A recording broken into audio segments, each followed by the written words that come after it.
The stoning of Stephen, faith until the end. May paninindigan ka pa rin ba kapag ang buong mundo ay laban sa'yo?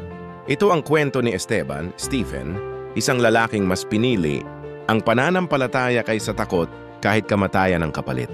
Stephen, a man full of faith and of the Holy Spirit. Acts 6:5. Si Esteban ay lingkod ng Diyos, puspos ng kapangyarihan at karunungan. Matapang niyang ipinangaral ang tungkol kay Jesus at gumawa ng mga himala.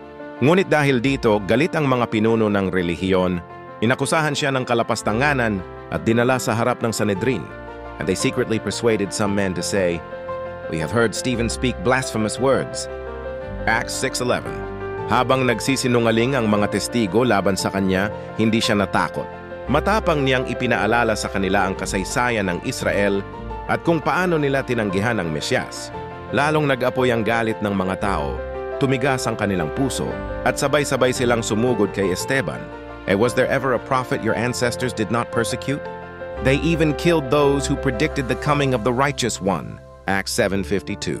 Hinila nila siya palabas ng lungsod at doon ay binato hanggang mamatay. Ngunit habang tinatamaan siya ng mga bato, tumingala si Esteban at nakita niya si Jesus na nakatayo sa kanan ng Diyos. Look, I see heaven open and the Son of Man standing at the right hand of God. Acts 7:56. At sa kanyang huling hininga, nanalangin siya, Lord Jesus, receive my spirit. Acts 7:59. Lord, do not hold this sin against them. Acts 7:60. Mga aral. Ang kamatayan ni Esteban ay hindi pagkatalo. Ito ay isang matinding patotoo. Ipinakita niya na ang tunay na pananampalataya ay hindi matinag kahit kamatayan pa ang kapalit. Ang kanyang katapangan ay naging inspirasyon sa mga unang Kristiyano at sa marami pang sumunod.